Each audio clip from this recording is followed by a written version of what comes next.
Hey, what's going on, you guys? AK40 Kevin here. Hope you guys are having a great morning. I just reviewed the Razer Wolverine Ultimate controller, and this was kind of the co-component that I was given to test out along with it, which is the G933 by Logitech, which is a wireless gaming headset with 7.1 surround, fantastic boom mic, and a couple of other really cool features. RGB lighting, as you can see from it sitting on the stand looking all saucy, but you know what?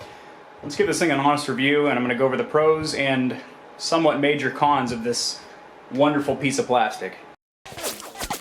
Oh, Nelly!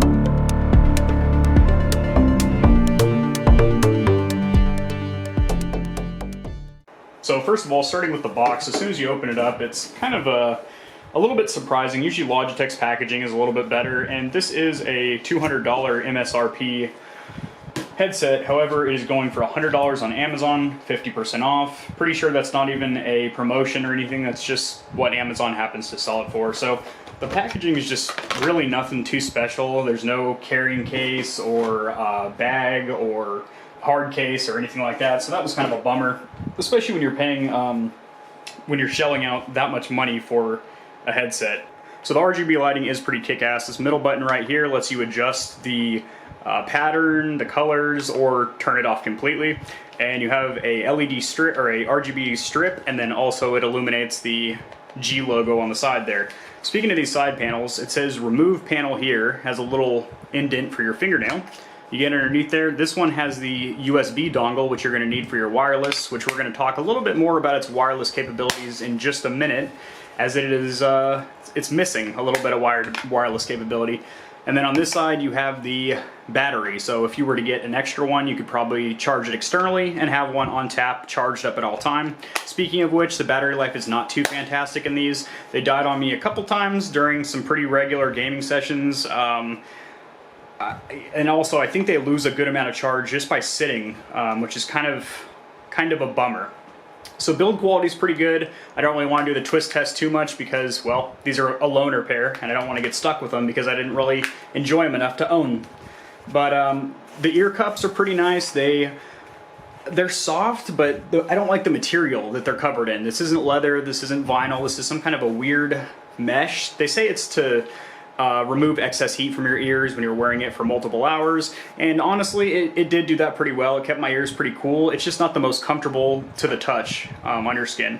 You do have a volume wheel back here, so you do not need to adjust your volume manually from inside your console, which is nice. You have a mic mute button right there. G3 up here is your equalizer setting. It just seemed like it had a kind of a surround on mode and surround off mode, so I always kept it on because, well, these have 7.1 virtual surround. Make sure I'm actually recording this time. I was just recording for about 10 minutes, talking to myself, and the camera wasn't even recording. So anyway, moving on.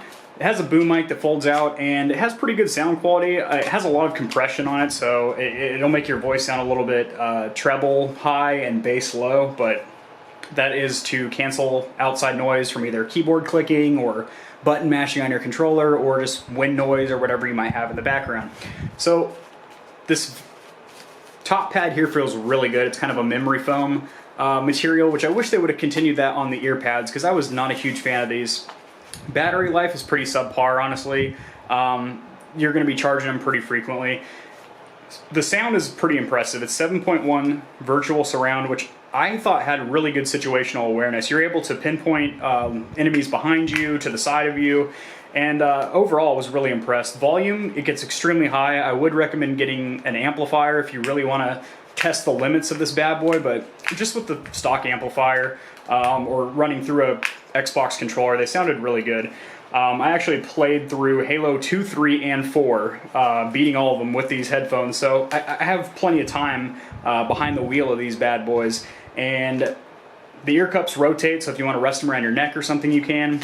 It feels a little bit cheap, like this could be a breaking point eventually in here, which is unfortunate. Now, speaking of unfortunate, the most unfortunate thing about this headphones, why I can't really recommend this headset, is because it doesn't have wireless support for Xbox. So if you have a PlayStation or a PC, you're good to go. However, 76% of consoles in North America are Xboxes. So Logitech is missing out on a huge customer base and basically stifling the potential of this product by not offering Xbox wireless support, which is ridiculous because they advertise this as a wireless headset, and nowhere online or on the box or anything did it say anything about for PlayStation only or anything. They need to specify that, like maybe have a big PlayStation logo up there or something, so that way people that are buying this aren't misled into thinking that it's going to work wirelessly for them, because all I see is wireless headset, and then they get it home and realize they have to play wired. Now, the two products that I was given to review was the Razer Wolverine Ultimate, a wired controller, and this Logitech, which, come to find out, needed to be used wired. So I was basically feeling like I was constantly tripped up in a plethora of 10-foot cables. Like I had this thing all wired up, I had the controller wired up, and it just wasn't the most enjoyable gaming experience for a 2-week period. So honestly, because of the sound quality and the pretty substantial build quality and also just general bang for your buck, I can say if you have a PC or a PlayStation, this would be a pretty good option for you if you don't mind charging pretty frequently. You know, at least every 2 days you're going to be putting a charge in her.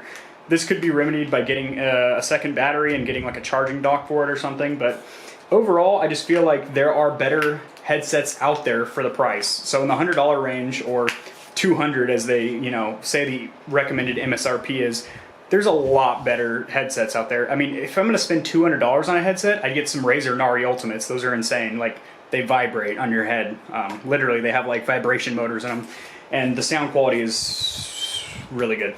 So, just kind of a bummer that, you know, I was not at all warned or made aware of the fact that these didn't have any support for the Xbox until I was given them and realized that I had 2 weeks to play wired with 2 devices. So it's a little frustrating, but overall sound quality is really good, and I do like the design of them. I think they look really good. They're not over the top, but the RGB lighting just has a little pop of color that sets it off, but you know, it's like just really tastefully done, unlike some gaming headsets that are like bright red and teal and pink, and that's just a little bit too much for my style. But overall, I'm ready to go ahead and return these bad boys and maybe try something else for you guys. If you want to see any other headsets reviewed, checked out, whatever, and would like my honest opinion on them, just let me know in the comments down below and I will obtain those headphones for you. This goes for controllers too, or basically any kind of tech. If you want to see a specific gadget, gizmo, tech reviewed, let me know and I will obtain it and do a comprehensive review on it. So all in all, PC, PlayStation, Xbox, 2 thumbs down, no wireless support, charging all the time, not that comfortable. Mic has a lot of compression. There's just better headphones out there, so we're just gonna cover you up. But yeah, guys, see ya.